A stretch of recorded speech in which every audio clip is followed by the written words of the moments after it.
Assalamualaikum warahmatullahi wabarakatuh. Hamdan wa syukran lillah. Wassalatu wassalamu ala rasulillah Sayyidina Maulana Muhammad ibni Abdillah. La hawla wa la quwata illa billah, amma ba'd. Kita mulai kajian kita sore hari ini dengan membaca ummul kitab suratul Fatihah.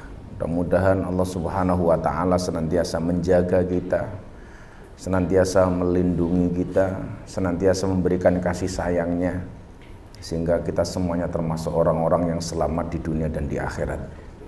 Ala hadiniyah wa ala kulli niyatin sholihah. Al-Fatihah. Alhamdulillah rabbil alamin. Iyyaka na'budu wa iyyaka nasta'in. Shiratal ladzina.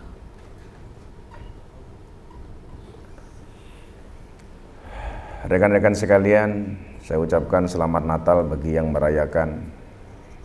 Mudah-mudahan damai untuk kita semuanya. Amin. Dalam satu kisah, ada seorang pengembala kambing. Ketika dia mengembala kambing, merasa capek, kemudian istirahat di bawah pohon beringin. Saat dia beristirahat, sang pengembala ini mikir tentang keadilan Tuhan. Apa yang dia pikirkan? Sang pengembala ini mengatakan bahwa Tuhan itu tidak adil. Apa bukti ketidakadilan Tuhan menurut sang pengembala ini?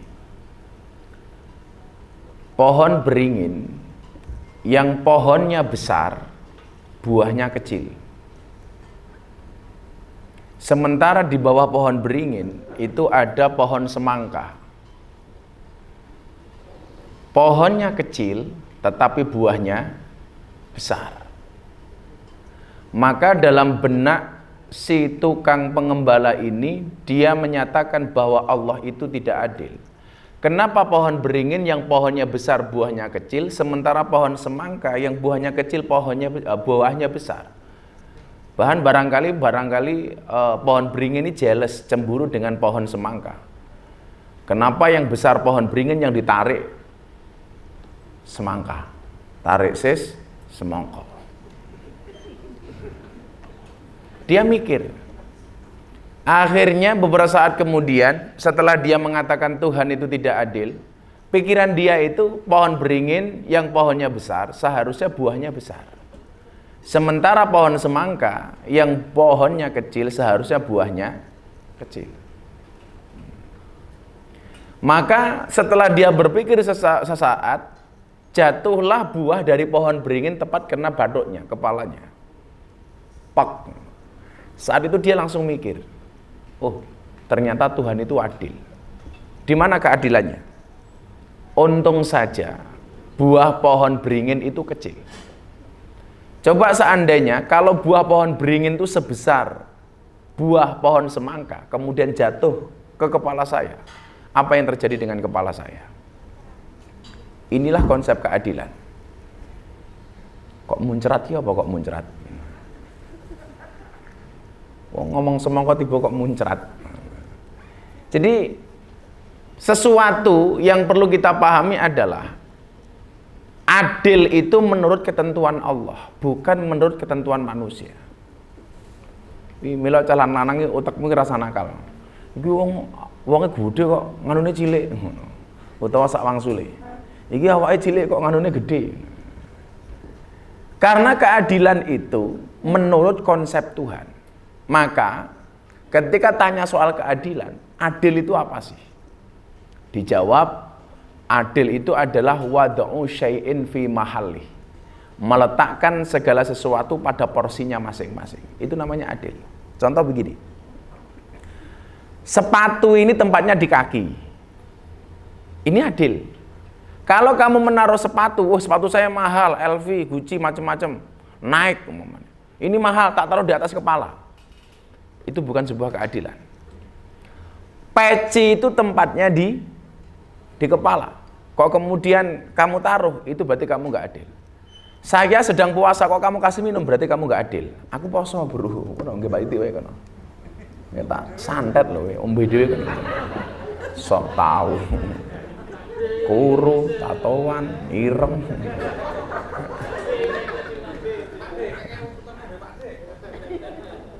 Kan ngombe Pak D lho, Paling mulai cangkeme stroke.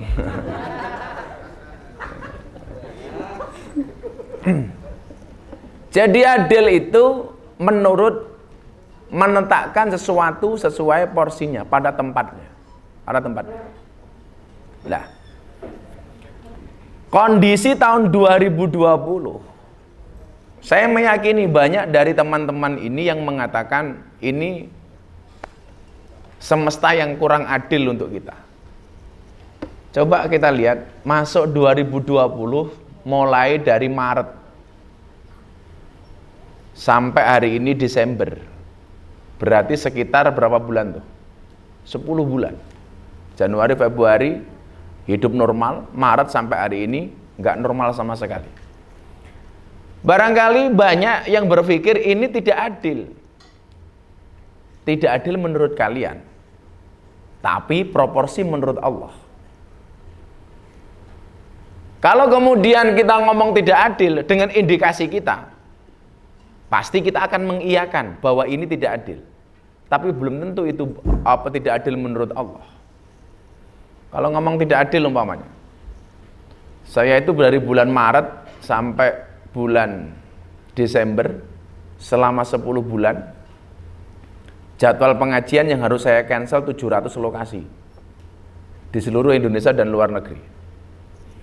Kalau kemudian ngomong tidak adil, itu tidak adil hanya menurut saya dan barangkali menurut jamaah yang ngundang saya. Tapi apakah demikian menurut Allah? Enggak. Konteks kalian umpamanya, oh Allah ini enggak adil. Gara-gara corona yang enggak berhenti-berhenti, jam bukanya dikurangi, jam 10 harus close. Padahal kebiasaan harian seperti biasanya jam 10 tamu baru datang. Sekarang sudah harus tutup. Barangkali kita mikir itu enggak adil.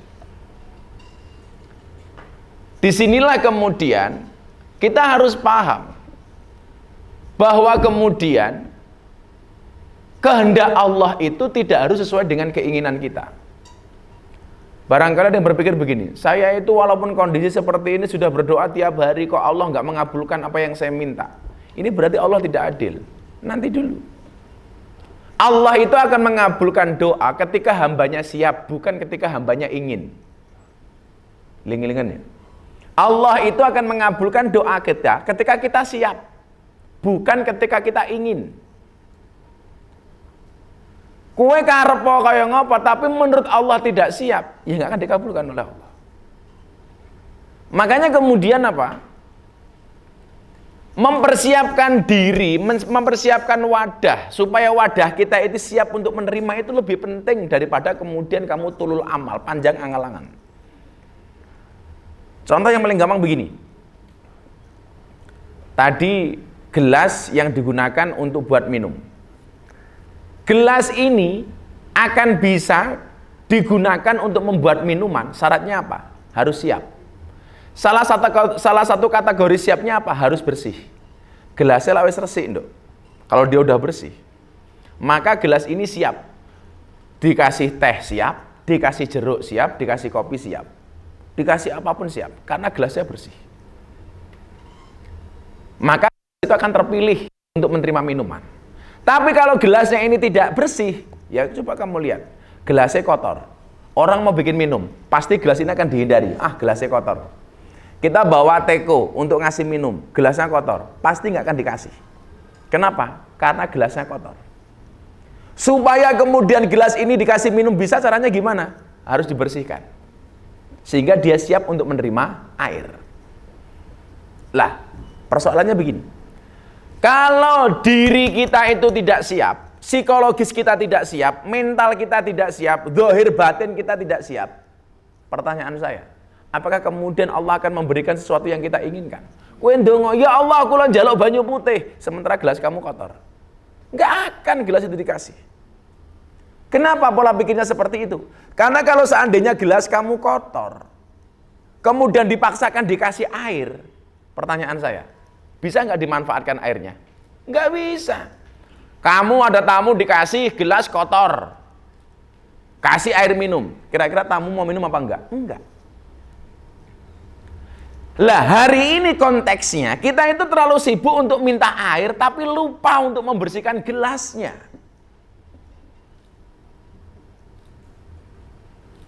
Saya ulangi. Kita terlalu sibuk minta air tapi lupa membersihkan gelasnya. Bagaimana kemudian air itu mau dimasukkan ke dalam gelas sementara gelasnya tidak siap? Coba kamu ingat-ingat. Kamu sibuk minta rezeki sama Allah, minta uang sama Allah, minta nafkah sama Allah. Tetapi kamu lupa membersihkan dirimu untuk menerima nafkah itu. Gak mungkin bisa. Contoh begini yang paling sederhana. Suami istri tiap hari bertengkar gara-gara masalah ekonomi umpamanya. Jadi ujiane wong wedok iki lho, tak kandhani ya. Perempuan itu diuji dengan suami yang fakir, miskin. Sementara suami itu diuji dengan istri yang galak. Delok ya. Rata-rata perempuan kalau punya ujiannya apa? Suaminya fakir, nggak punya uang. Dan rata-rata suami kalau berkeluarga ujiannya apa? Bojo galak. Tapi santai wae. Wali-wali ini Gusti Allah, orang-orang yang dekat dengan Allah itu rata-rata istrinya galak. Makanya kalau karyawan bose istrinya galak, saya doakan. Kemungkinan dua hal. Satu, kamu akan jadi walinya Allah. Amin. Nomor dua, tanda-tanda stroke. Biasanya gitu. Tapi saya meyakini, seorang suami yang punya istri galak, besok di akhirat siksanya akan dikurangi oleh Allah. Amin. Kenapa? Suami yang punya istri galak, besok siksanya di akhirat akan dikurangi oleh Allah. Karena selama di dunia sudah sangat tersiksa. Ya, jadi ini stroke ya. Konsep rezeki ya. Ketika keluarga nggak siap. Saya ditanya, saya sudah menikah, katanya menikah itu bisa membukakan jalan rezeki. Ya. Tapi kenapa ketika saya menikah justru saya susah? Coba kamu evaluasi rumah tangga kamu. Pasti ada yang salah. Lihat saja. Bagaimana kemudian Allah akan memberikan rezekinya sementara keluargamu nggak siap? Contoh gini, saya mau ngundang Pak Pinta untuk selamatan genduran-kenduri di rumah saya. Begitu saya mau ngundang Pak Pinta, masuk rumahnya Pak Pinta sedang bertengkar dengan istrinya. Istrinya sedang marah-marah sama Pak Pinta marah-marah dengan istrinya. Dasar wong wedok ora kena diatur. Bojone ngomong, "Lah sampean dadi wong lanang ora tanggung jawab, kudune mulih kerja langsung mulih malah golek pedotan." Umpamane gitu, umpamane. Pedotannya ya teko. Umpamanya. Begitu rumah tangga ini saya mau masuk ke dalam rumahnya bertengkar, kira-kira saya sebagai pengundang yang mau memberikan rezeki ke Pak Pinta Kenduri, saya jadi masuk apa kembali? Balik, ndelok wong padu kok. Lihat orang bertengkar, waduh wedi aku. Pak Pinta karo bojone balang-balangan gelas. Oh, Pak Pinta balang gelas. Bojone balang kompor. Pak Pinta, saya kemarin bilang pas pengajian, kalau kamu disakiti sama orang, balaslah dengan lemah lembut. Insya Allah matanya kelilipan. Ya, lemah lembut. Kelilipan matanya. Begitu keluarga ini berantem, saya nggak berani masuk, Pak. Ngapa Gus Ras sedang ngundang Pak Pinta? Alah, arepe mlebu silaturahmi bojone gelut karo Pak Pinta, aku ya ora kepenak. Artinya apa? Karena nggak siap dikasih sama Allah. Apa konteks corona hari ini dengan kita semuanya? Kenapa kemudian Allah mengurangi jatah kita hari ini? Semuanya dikurangi lah, rezeki dikurangi, uang dikurangi, pendapatan dikurangi. Bohong kalau ada orang ngomong nggak ada pendapatannya nggak berkurang. Mbok sak suge-suge Pak Eko mesti mumet ndase wis. Saya paham betul dengan Pak Eko. Mbok sak oke-oke usahane Pak Eko, sak oke-oke asetnya Pak Eko pasti mumet ndase. Karena semuanya sudah kurang, pendapatan berkurang. Apalagi corona seperti ini, banyak pendapat kurang pendapatan. Lungguh ning angkringan sing diomongke corona internasional. Lungguh ngono diomongke bantuan. Dan orang Indonesia itu lucu. Presiden bikin bantuan untuk orang miskin, semuanya ngaku miskin. Presiden membuat bantuan untuk UMKM, semua ngaku pengusaha kecil. Makanya aku usul Pak D, Pak Jokowi tolong buat bantuan untuk orang gila. Kira-kira rakyat Indonesia udah ngaku edan apa ora? Semuanya lah. Konteksnya apa? Kenapa kemudian hari ini kita dikurangi semuanya oleh jatahnya dikurangi oleh Allah? Bahkan jatah kesehatan, termasuk soal corona ini. Makanya ya mbak-mbaknya, please lah, ini corona belum berakhir. Baru ada 1,2 juta. Kemarin saya ngundang Pak Muldoko di acara itu, bulan Februari baru digunakan vaksin itu. Baru 1,2 juta sudah datang vaksinnya, tapi baru digunakan besok bulan Februari. Itu pun untuk tenaga medis. Sampai akhir tahun kemungkinan vaksin yang datang ke Indonesia baru 150 juta. Padahal per orang itu dapat 2. Berarti sampai akhir tahun yang bisa menggunakan vaksin baru 75 juta. Padahal jumlah warga Indonesia berapa? 270 juta. Artinya ada 190 juta tahun 2021 kalau kondisinya seperti ini, itu belum akan kena vaksin. Artinya apa? Berarti tahun 2021 belum akan normal. Coba lihat saja. Makanya mbak-mbaknya kalau di room itu ada tamu nyedak-nyedak, sorry, corona. Wah. Gue malah nyedak. Ini dik, sorry cangkemmu corona. Malah wani piroh. Ya kan, atas nama corona kan kamu asik di room pakai masker, pakai face shield. Wah. Kok kamu nyanyinya begitu? Corona. Karena saya juga corona komunitas Rondo mempesona. Semuanya dikurangi oleh Allah. Kenapa? Barangkali sebelum tahun 2020 kita terlalu lalai dengan Allah. Kita terlalu lupa dengan Allah. Kita terlalu hura-hura sehingga melupakan kewajiban kita kepada Allah. Coba kita evaluasi diri. Ini akhir tahun ya. Saya ajak untuk introspeksi. Sebelum 2020 barangkali Allah ngasih banyak hal kepada kita, tapi lupa kita syukuri.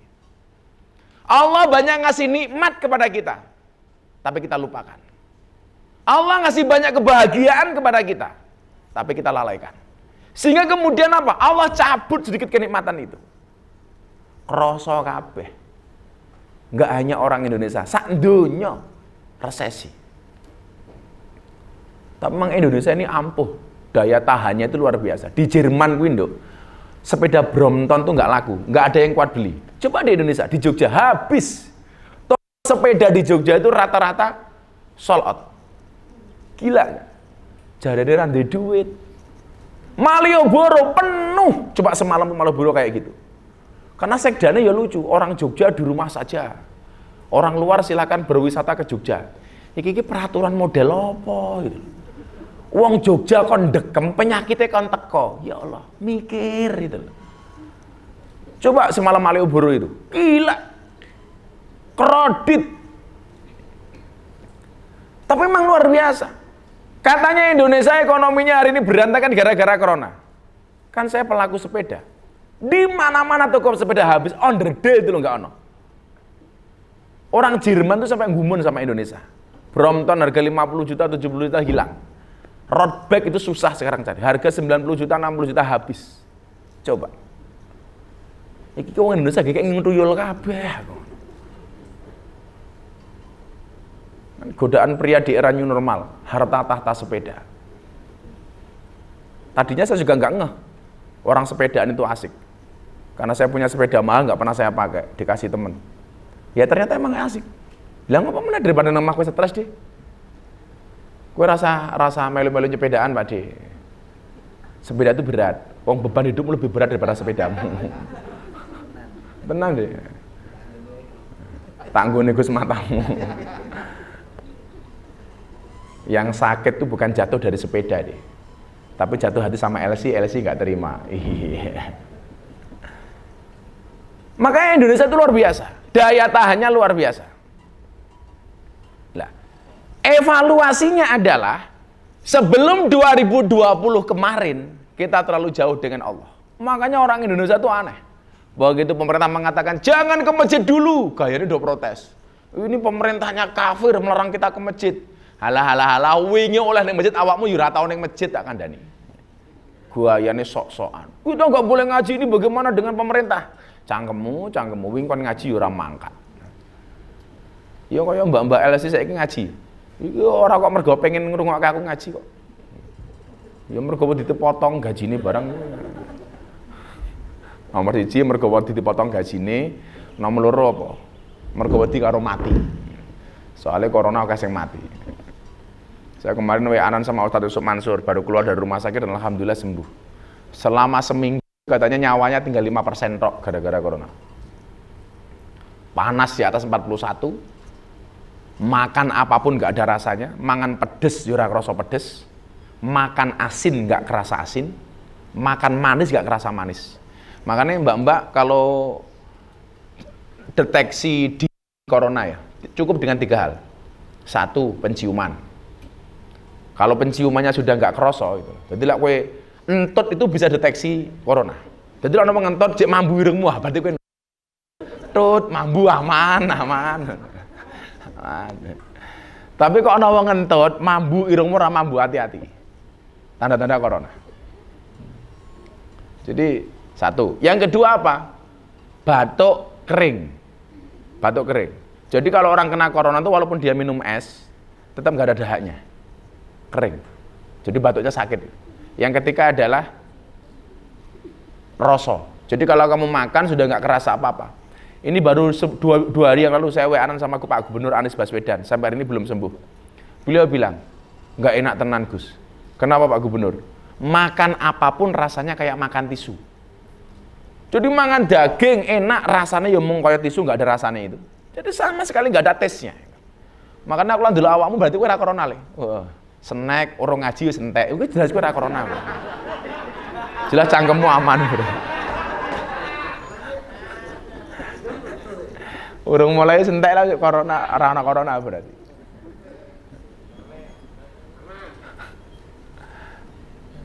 Jadi itu, deteksinya gitu.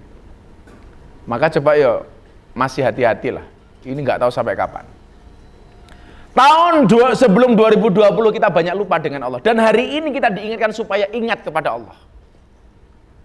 Supaya kita kembali kepada Allah.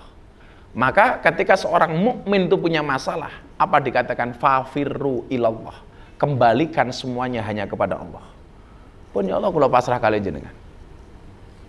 Maka kalau hari ini kita punya harapan dengan keadilan Tuhan, salah satu caranya apa? Memperbaiki awake dhewe, Nduk. Men pantes nampa pemberian dari Allah. Diperbaiki mentalnya, diperbaiki psikologisnya, diperbaiki ibadahnya.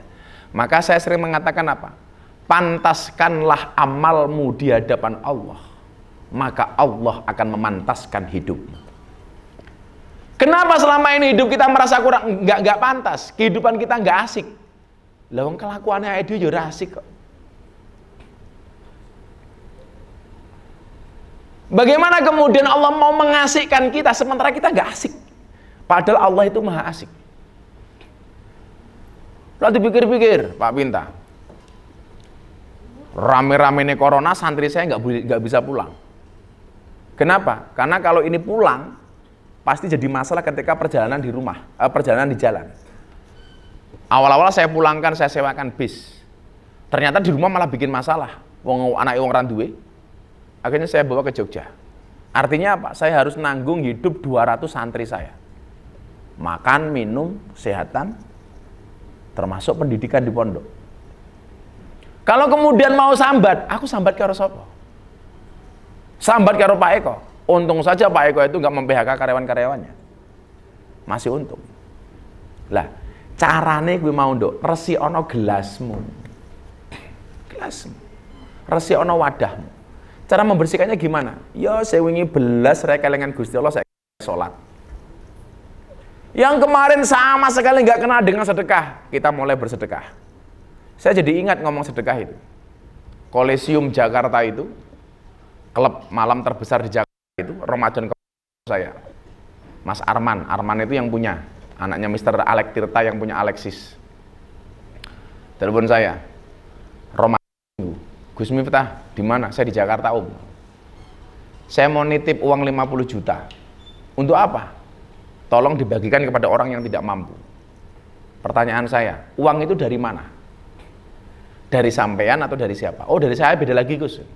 50 juta ini iuran mbak-mbak LC di Kolesium. Iuran dalam rangka apa? Iuran untuk disumbangkan kepada panti asuhan, kepada orang miskin yang menurut Gus Miftah layak untuk dibantu. Itu uangnya dari mana? Iuran mbak-mbak LC. Saya tanya, ada mbak LC-nya ngomong sama saya via HP itu, saya tanya, kenapa kamu melakukan ini? Kan kalian susah. Sudah sebulan kalian nggak bekerja, bahkan berbulan-bulan nggak bekerja. Jawaban dia apa? Ingat nggak Gus terakhir di Kolesium? Saya ngomong apa?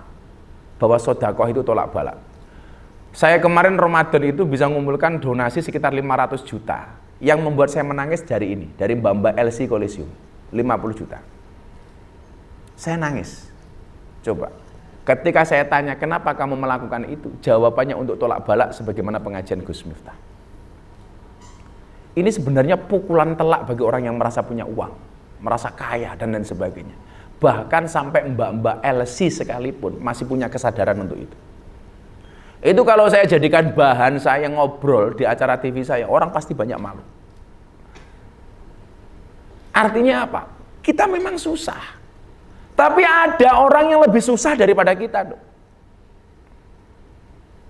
Jadi jangan sampai keadaan seperti ini membuat kalian menjadi lupa segala-galanya. Gajiku mung titik kok sedekah Gus kapan aku cukup?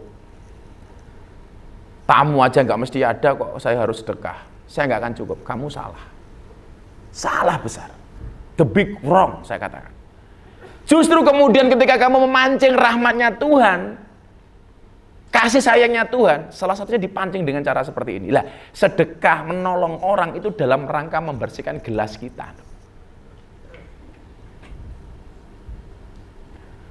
Gelas kita itu terlalu kotor, jiwa kita itu terlalu kotor, badan kita itu terlalu kotor. Dibersihkan. Supaya apa? Tolak balak. Tolak balak jenisnya apa? Dijauhkan dari penyakit. Nggak ada hari ini orang yang nantang aku kena corona apa-apa. Nggak ada. Nyatanya banyak yang bablas kok.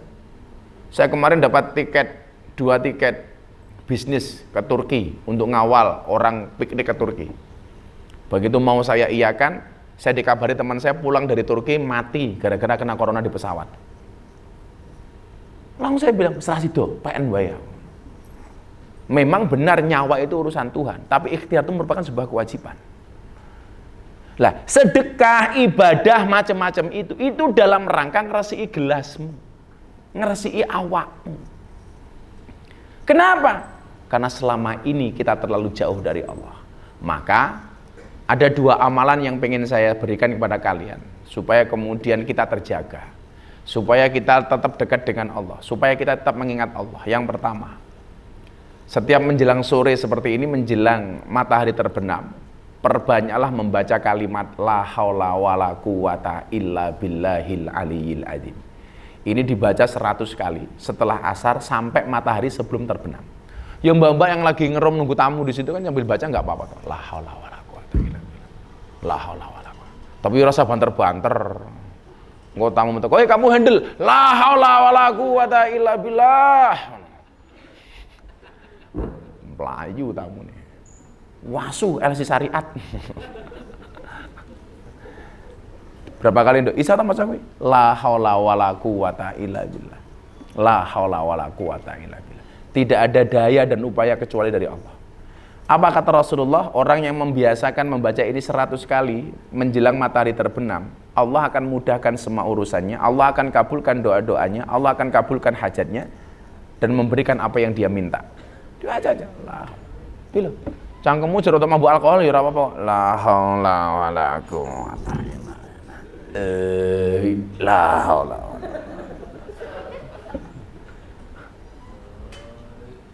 Peng 100 we. Ora krasa le. Kowe ora briefing sore ini ora kerja, nemu tamu datang. La haula wala quwata. Kemudian amalan setelah sholat. Kamu baca hasbunallah wa ni'mal wakil, ni'mal maula wa ni'man nasir, hasbunallah wa ni'mal wakil, ni'mal maula wa ni'man nasir. Itu artinya apa? Cukup bagiku Allah. Kalau itu kamu baca, kondisi kamu seperti apapun kondisimu, gak ngaruh. Hasbunallah. Ini Mbak Titi, kowe dagang apa ya? Hasbunallah wa ni'mal wakil. Ni'mal maula wa ni'man nasir, wala haula wala quwata illa billahil aliyyil azim. Apa lorat isyarat? Yuk diwaca. Bismillahirrahmanirrahim. Bismillahirrahmanirrahim. Hasbunallah wa ni'mal wakil, ni'mal maula wa ni'man nasir. Hasbunallah wa ni'mal wakil, ni'mal maula wa ni'man nasir. Hasbunallah wa ni'mal wakil, ni'mal maula wa ni'man nasir. Itu dibaca sholat. Bagi do sholat atau do? Tak tahu. Bagi do sholat apa ora? Kowe iki do sholat apa ora? Sholat id matamu, sholat id. Sholat id. Dan lali. Telepon pondok mukenanya suruh bawa ke Sarkem, ke Sultan. Aku janjini mbak-mbak Sarkem ngasih mukena. 65 mukena di pondok. Telepon anak pondok suruh nganter ke Sarkem. Nanti maghrib. Sebelum maghrib nyampe Sarkem. Apa Sultan apa siapa suruh nelpon pondok. Ini apa? Mbak-mbaknya juga nggak punya mukena. Tak kasih kalau nggak punya. Saya nyetok mukena banyak. Jadi mbak-mbak, anak-anak dunia malam, mbak-mbak di Sarkem itu kalau nggak ada pasti nembung saya. Tapi nggih sholat loh ya, bukan mas kawin loh ya. Sarung? Gue yo kere.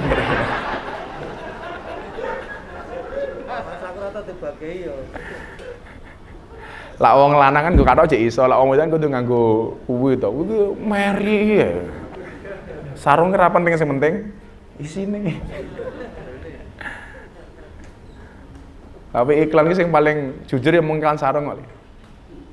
Iklan kopi ya ngapusi. Kopi kapal api, dibuka kopine ra ono kapale ya dak. Kopi susu dibuka kopine ra ono susune. Sing jujur iklan sarung, sarung gajah duduk. Dibuka sarungnya ono belalene. Ya gitu aja deh. Ada pertanyaan silakan.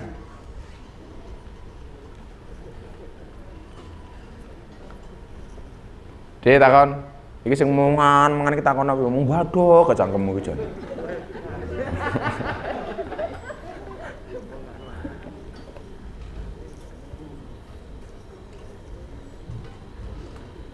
Mbak tanya, kalian sholat gak sih? Punya mukena gak? Nah, kalau nggak punya tak kasih. Tapi ukuran Mbak Titi nggak ada, lemu banget tuh. Gue ukuran nopo. Wis nduk mukena. Sholat saya isone. Ya, soal ditampa apa ora kira sama takok ke aku. Wis manut karo kersane Gusti Allah sholat. Musim-musim kayak gini. Sekarang itu batas hidup dan kematian seperti membalikkan tangan saja. Saya punya teman Pak Sekda DKI itu. Ayo Gus, kesini. Ayo makan siang sama saya. Saya puasa Pak Sekda.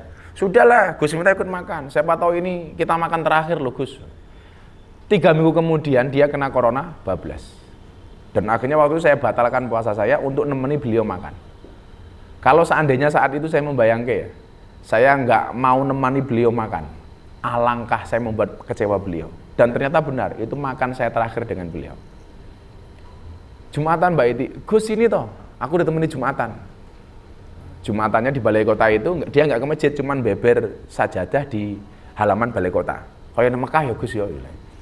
Selesai saya masuk ke ruangan beliaunya, beliau bilang, Gus saya temani makan. Ini tak belikan Medan baru. Saya puasa Pak. Ayolah dibatalin, siapa tahu kita makan terakhir. Akhirnya saya batalkan. 3 minggu kemudian saya mau syuting sama Mas Anies di acara saya di iNews itu. Saya dikabari beliaunya sakit.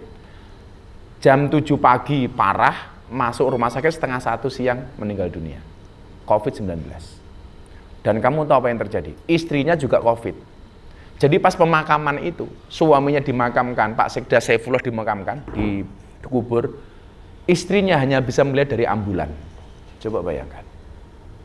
Anak-anaknya nggak bisa mendekat semuanya. Itulah kenapa harus kita jaga.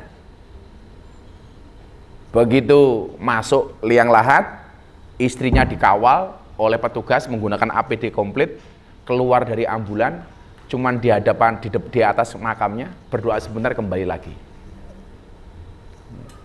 Tamu macam-macam, dek cipok corona, no galak, galak iwae ndo, ora trimo rasa mlebu wae, penyakit ya, gue malah nyah-nyoh. Ya dijogo bareng-bareng dok, gelas macam-macam, kamu minum, ora usah sak gelas berdua, ora bojomu kok sak gelas berdua. Wih, sing duwe bojo ya dijogo bojone ning omah.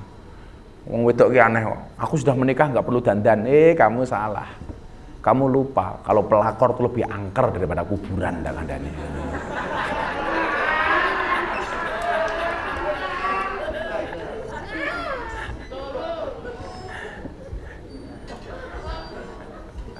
Mbak Titi tahu kenapa perempuan tuh kalau menikah panggilannya bukan nona tapi NY, nyonya. Kalau masih gadis panggilannya nona, begitu jadi istri panggilannya apa? Nyonya NY. Karena semuanya nyonya, nyuci, nyetrika, nyapu, nyebokin anak, nyenengin suami, pakai NY.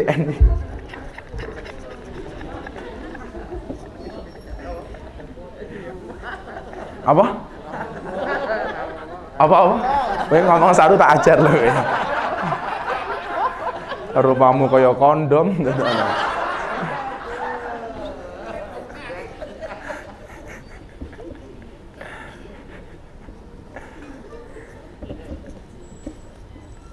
Ya, saya mau pindah ke tempat kita yang lain. Kita baca sholawat hasbi robi bareng-bareng. Mudah-mudahan Allah Subhanahu wa Ta'ala senantiasa menjaga kita. Amin.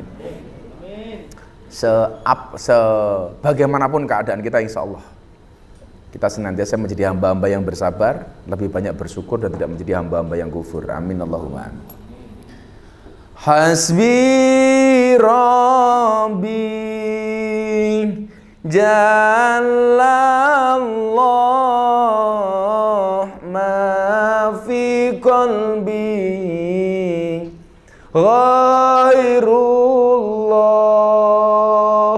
Nur Muhammad sallallahu la ilaha illallah hasbi rabbi jalallah ma fi qalbi ghairullah Nur Muhammad sallallahu la ilaha illallah hasbi rabbi jalallah ma fi qalbi ghairullah Nur Muhammad sallallahu la ilaha illallah hasbi rabbi jalallah ma fi qalbi ghairullah Nur Muhammad sallallahu la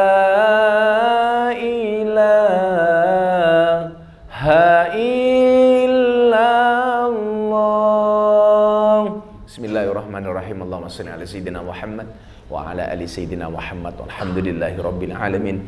Allahumma asrif annal ghala wal waba wal bala wat ta'un wal quruna innaka ala kulli syai'in qadir wala haula wala quwata illa billahil aliyyil azim wala haula wala quwata illa billahil aliyyil azim wala haula wala quwata illa billahil aliyyil azim ya dzal quwwatil matin ya arhamar rahimin walhamdulillahi rabbil alamin. Al-Fatihah.